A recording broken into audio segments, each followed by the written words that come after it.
Muy buenos días, este es el video número 7 de las orientaciones de la guía 2 de Humanidades para la asignatura de inglés de segundo trimestre. El siguiente video corresponde a la guía 2 del área de Humanidades para el año lectivo 2021, asignatura de inglés de grado décimo. El tema que vamos a trabajar a continuación es Past Progressive y la actividad número 7. Now we're going to talk about Past Progressive. Vamos a hablar un poco del pasado progresivo.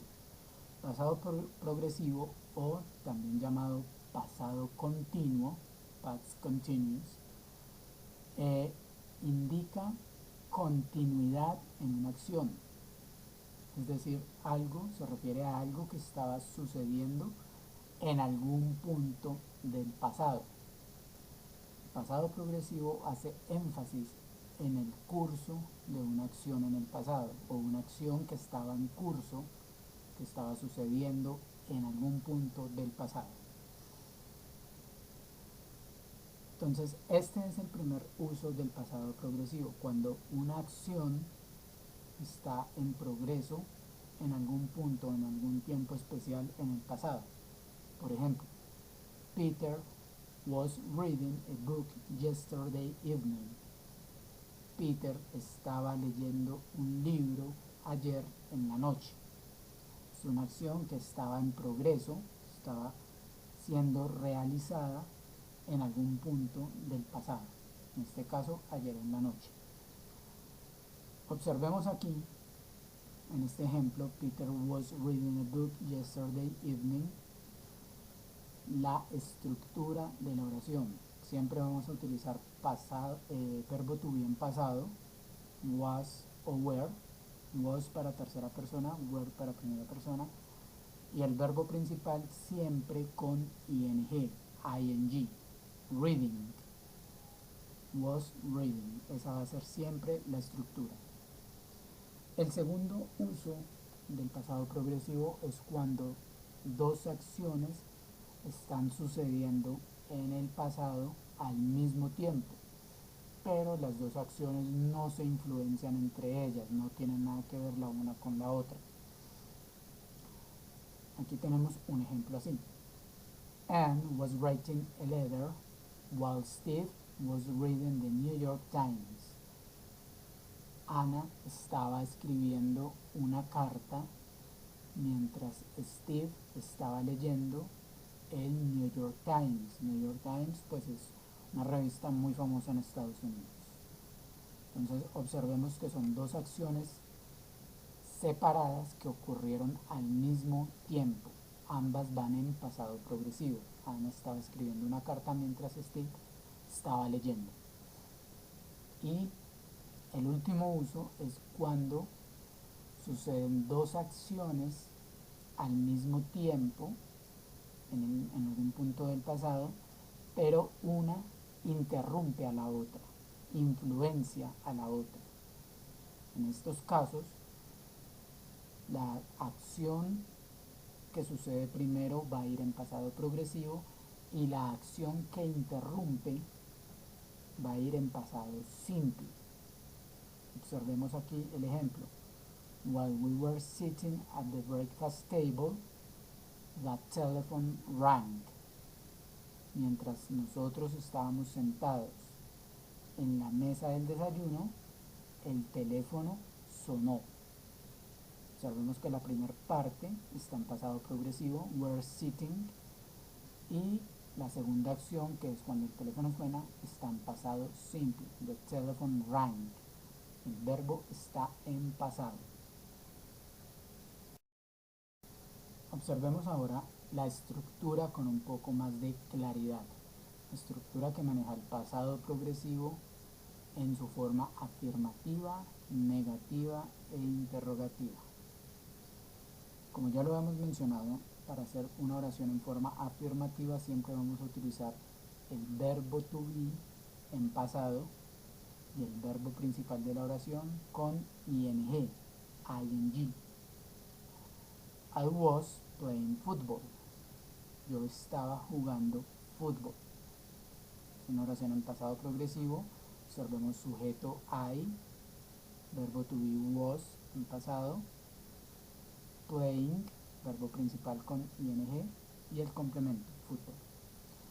You were playing football. Tú estabas jugando fútbol. Observemos aquí ya no utilizamos was, sino were, que es el pronombre de tercera persona. De primera persona. Y el último ejemplo, he was playing football. Was, como he es tercera persona, entonces utilizamos was. He was playing football. Él estaba jugando fútbol. En la forma negativa simplemente vamos a colocar la negación después del verbo to be. En el caso de la primera oración, I was not playing football, you were not playing football, he was not playing football. Las oraciones negativas se pueden colocar de forma abreviada, contrayendo el verbo to be was con la negación. I wasn't playing football, you weren't playing football, he wasn't playing football. Y por último tenemos las oraciones interrogativas. Para este caso simplemente vamos a invertir el pronombre con el verbo to be. Es decir, vamos a iniciar la oración con el verbo to be en pasado. Was I playing football? Were you playing football? Was he playing football? Entonces esa sería la estructura a tener en cuenta en el past progressive.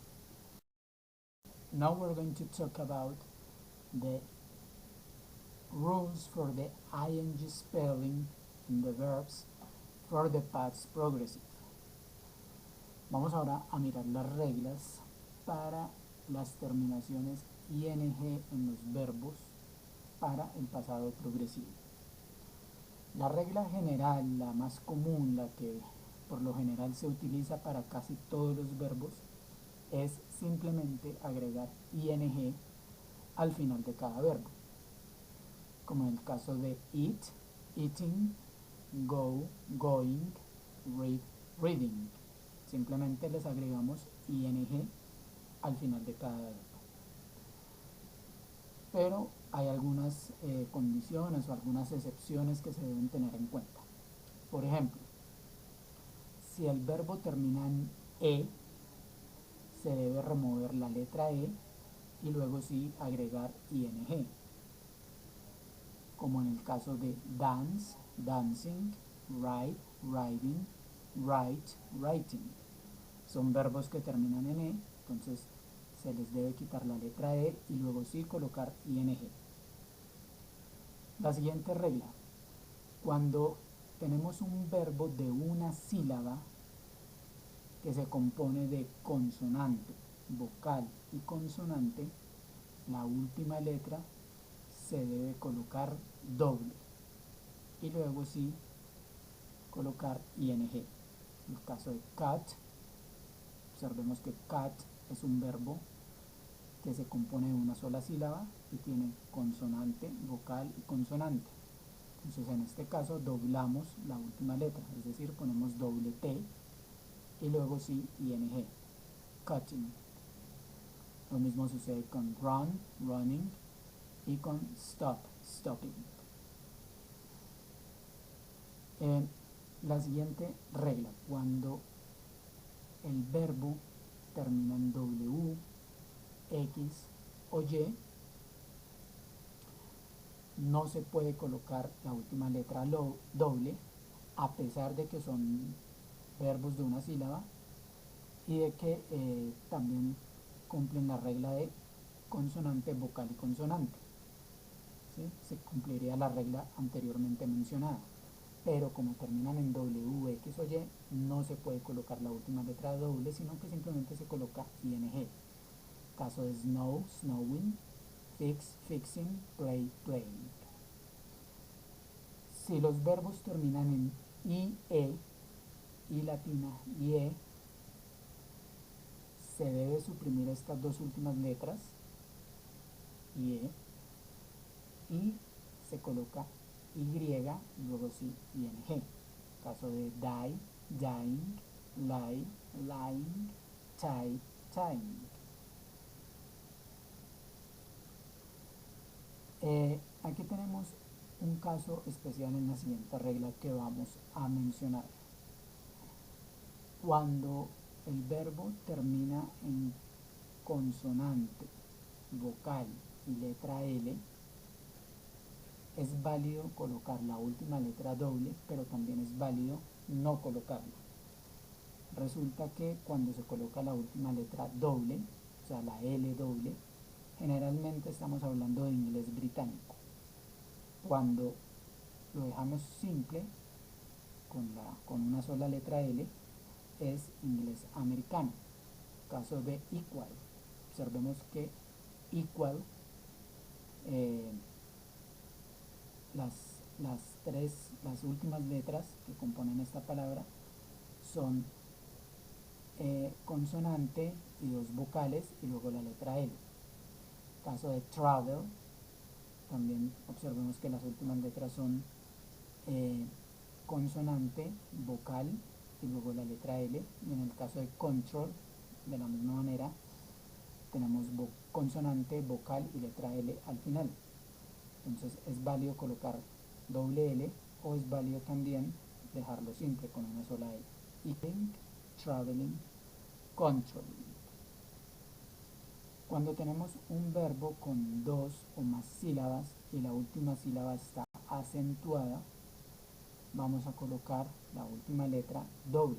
En el caso de begin, begin es un verbo cuyo acento está en la última sílaba, entonces ponemos la última letra, que en este caso es N, doble, beginning.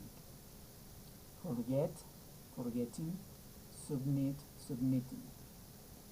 Entonces son básicamente las reglas a tener en cuenta para los verbos ing. Now the activity you have to do. Ahora esta es la actividad que deben realizar. La primera parte de la actividad, en la primera tabla, simplemente vamos a colocar al frente de cada verbo su forma en ing. Para ello debemos hacer uso de las reglas que acabamos de ver anteriormente. Entonces miramos qué regla se cumple para cada uno de estos verbos y agregamos ing. Por ejemplo, en el caso del primer verbo, live, observemos que es un verbo que termina en e. Por lo tanto, debemos quitar la letra e y luego sí colocar ing, living.